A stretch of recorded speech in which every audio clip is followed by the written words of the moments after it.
नमस्कार मित्रों, मैं reiki grand master Munish Sharma. आज हम बात करेंगे किस प्रकार से हम उन जाने अनजाने कर्मों की जड़ को काट सकते हैं जो हमें याद भी नहीं होता, हमें पता भी नहीं होता हमने कब किए, कैसे किए और उनके कारण कैसी कैसी समस्याएं हम भुगतते हैं।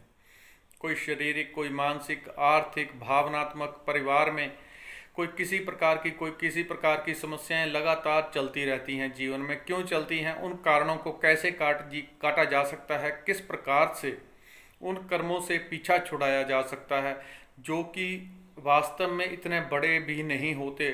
मान लो किसी के साथ आपका झगड़ा हो गया, झगड़ा हुआ, चला गया वो, आप अपने घर आ गए, लेकिन वो झगड़ा एक बार हुआ, वहाँ 2 मिनट के लिए, 5 मिनट के लिए, आप घर वापस लौट के आ गए और 4 घंटे तक आपके मन में वो चलती रही। वो ऐसा है, वो ऐसा है, वो ऐसा है, आप उसे छोड़ नहीं पाए, आप उसे क्षमा नहीं कर पाए।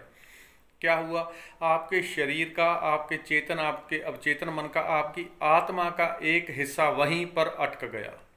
आत्मा का हिस्सा, आपके शरीर का, मन का एक हिस्सा वहीं पर अटक गया और जीवन आगे अब चलता रहेगा, लेकिन आपका हिस्सा एक वहीं पे अटका रहेगा।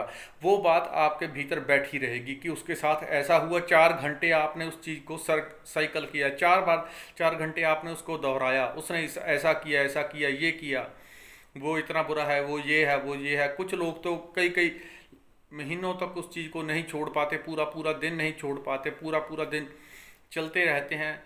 जब हम छोटे होते थे तो देखते थे कहीं किसी ने सांप मार दिया, लेकिन उसकी पूंछ हिलती रहती थी। हम छोटे थे, लेकिन जो बड़े होते थे वो कहते थे सांप मर गया है, लेकिन ये विष अपनी घोल रहा है। तो वो विष हम मनुष्यों के भीतर भी घुलती रहती है। एक चीज़ हो जाती है, उसको हम वहीं के वहीं छोड़ नहीं पाते, हम दोबारा सरल नहीं हो पाते। बच्चे होते हैं, एक बार झगड़ा हुआ, कुछ भी हुआ, छोटी मोटी बात हुई, 2 मिनट बाद, दो पहले झगड़ लेंगे, 2 मिनट बाद फिर वही हंसना खेलना, वही आगे उनका जीवन चलता है। सरलता उनके भीतर बनी रहती है। मनुष्य के भीतर ये चीज़ कठिन हो जाती है। तो ऐसे बहुत सारे कर्म होते हैं जो कुछ भी हो, चाहे किसी भी कारण से हो, किसी को आदत लग गई नशे की, किसी को कुछ हो गया, किसी को शारीरिक मानसिक बीमारियां हो गई, किसी को डर, वहम, घबराहट, किसी को कुछ, किसी को कुछ। तब हम ज्योतिष तांत्रिकों के, कभी किसी बाबा के पास, कभी कहीं इसका हल ढूंढते हैं, लेकिन हल हमारे भीतर ही है।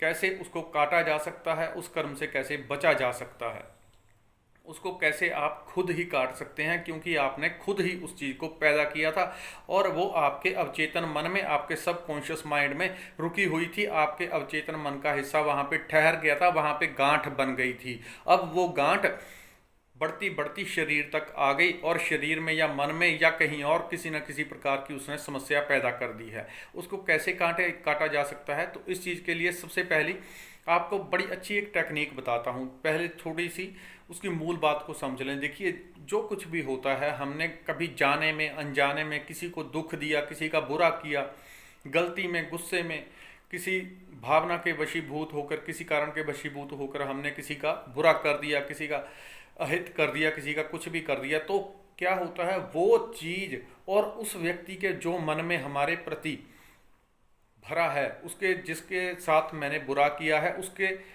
मन में मेरे प्रति जो जो भावनाएं भरी हैं, वो सब कहीं ना कहीं मेरे भीतर स्टोर रहती हैं और कर्म आने, समय आने पे वो कर्म के रूप में स्टोर रहती हैं और फलीभूत होके फल देती हैं। तो उसको कैसे काटा जा सकता है? इसका सबसे सरल पहला तरीका ये है कि आप हर रोज़ कम से कम 10 मिनट, जो कि मैं जिनको रेकी सिखाई है यहाँ पे पहला लेवल बीमारियों से छूटने के लिए, उनसे भी मैंने वही मांगा था कि अपने उन सभी लोगों को क्षमा करें जिनके साथ आपका वैर विरोध कुछ भी है। उन सभी को क्षमा करें और सबसे क्षमा मांगें। तो वही काम होता है। कम से कम आप 10 मिनट पहले सबको हर रोज़ दिन में क्षमा कर दें। जो कोई भी हो, इस जन्म का हो, पूर्व जन्म का हो, परमात्मा को बिल्कुल अपने पास जानकर, पूरी प्रार्थना से, प्रेम से आप परमात्मा को हाजिर जान के परमात्मा से कहें, हे परमात्मा, मैं उन सभी को जो इस जन्म के और पूर्व जन्म के जिन लोगों को मैंने जाने में अनजाने में दुख दिया है, उन सभी से मैं क्षमा मांगता हूँ और उन सभी को मैं क्षमा करता हूँ जिन्होंने मुझे जाने अनजाने किसी भी तरह से दुख दिया, मैं उनको हृदय से क्षमा करता हूँ। 21 दिन तक ये प्रार्थना करनी होती है। दूसरा जो महत्वपूर्ण काम है, अगर आपको कोई याद है, जो जो कोई भी ऐसा आपको याद है आपने किसी का बुरा किया, किसी का धन हड़प लिया, किसी का अहित किया, किसी का बुरा किया, जाने में अनजाने में कैसे भी, तो आप हृदय से उसे एक बार याद करें और याद करें कि वो आपके सामने खड़ा हुआ है, आपके सामने खड़ा हुआ है। बहुत गहरी आपको यह टेक्निक बता रहा हूँ। उसे महसूस करें कि आपके सामने खड़ा हुआ है। उसे बोलें कि मैं आपसे क्षमा मांगता हूँ, मुझसे जो जो भी गलतियाँ हुई हैं, जो जो भी गलतियाँ हुई हैं, क्योंकि आपको पता नहीं है किस कारण से आपको कौन सी समस्या हो रही है। इसलिए अगर आपको ऐसा लगता है कि बहुत सारे हैं, तो आप आंखें बंद करें और कल्पना करें कि बहुत सारे लोग आपके सामने खड़े हुए हैं, जिनके प्रति आपने बुरा किया था, वो सामने खड़े हैं। अपने हृदय में क्षमा मांगें, मैं आप सभी से क्षमा मांगता हूं, जो जो कुछ भी मैंने आपके प्रति जाने अनजाने में गलत किया है। इस प्रकार से पहले तो उसे क्षमा मांगें और फिर उन्हें कहें कि जो हुआ उसे छोड़ दें, मैं आगे से इस बात का ध्यान रखूंगा कभी मेरे द्वारा किसी का बुरा ना हो। उन सभी फिर देखना है आंखें बंद करके कि वो सब लोग आपको हृदय से आशीर्वाद दे रहे हैं और बोल रहे हैं कि हमने आपको क्षमा किया, और मुस्कुरा के वो आपको नमस्कार करके वापस जा रहे हैं। उनको वापस जाते हुए देखें, वापस जाते हुए देखें। और परमात्मा से फिर जब वो वापस जा रहे हैं, परमात्मा से प्रार्थना करें, हे परमात्मा, इनके लिए जो कुछ भी कल्याणकारी हो वो इनके लिए हो, जो आपके मन में शुभ भावना हो उनको प्रति देते, उनको प्रति दें। और जो रेकी वाले हों, रेकी वाले उस समय पे जो जो उनके पास सिंबल है वहाँ पे सिंबल लगा दें, एकदम से वहाँ पे सिंबल थ्रो कर दें, और सिंबल में से बहुत सारी ऊर्जा प्रवाहित होती हुई उन लोगों के प्रति जाती हुई देखें, खुद के प्रति आती हुई देखें। जो रेकी नहीं जानते हैं वो सिर्फ प्रार्थना करें और प्रार्थना में महसूस करें कि परमात्मा का अनंत प्रकाश उनके भीतर आ रहा है और उन लोगों के पास भी जा रहा है। वो भी प्रकाश से भरते हुए दूर जा रहे हैं, उनको बहुत दूर जाता, बहुत दूर जाता, और धीरे धीरे इतनी दूर चले गए कि वो आपकी आंखों से ओझिल हो गए, बहुत दूर चले गए हैं। और फिर इस तरह से अपने तीसरे नेत्र के आगे इस तरह से 3 बार हाथ मार देना है, कट कट कट, और महसूस करें, क्योंकि वो कर्म आपके भीतर भी स्टोर था, कि आपके शरीर में से बहुत सारा काला कचरा धुआं निकल गया। एक आपके पास में, आंखें बंद करके इस चीज़ को करेंगे कि आपके पास में इतनी सी आग जल रही है और आपके शरीर में से वो कर्म का धुआं जो जो आपको दुख दे रहा था वो सारा जल गया। जैसे ही आपने उनसे क्षमा प्रार्थना मांगी, आप इसका एकदम से रिजल्ट, इतना चमत्कारिक रिजल्ट आप महसूस करेंगे, आपको पता चलेगा कि क्या हो गया। कम से कम इस प्रार्थना को 21 दिन तो करना ही है।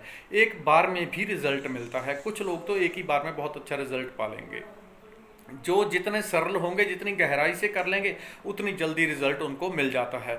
महसूस करें आपके शरीर से पूरा धुआं ही धुआं निकल के सारा उस अग्नि में चला गया। वो सारे कर्म का जिस कारण से आप दुख भोगते रहे थे, जिस कारण से आपके शरीर में, मन में, आपके कारोबार में, आपके परिवार में किसी भी प्रकार की समस्या हो रही थी, वो सारा कचरा जल गया और धुआं बन के आपके शरीर से बाहर निकल गया और सारा उस आग में चला गया, उस आग में जल गया।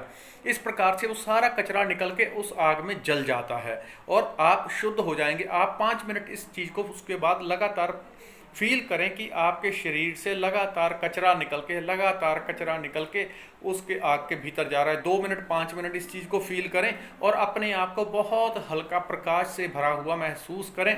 उसके बाद देवी देवताओं का, परमात्मा का धन्यवाद करते हुए इसको आप बंद कर सकते हैं, उठ सकते हैं।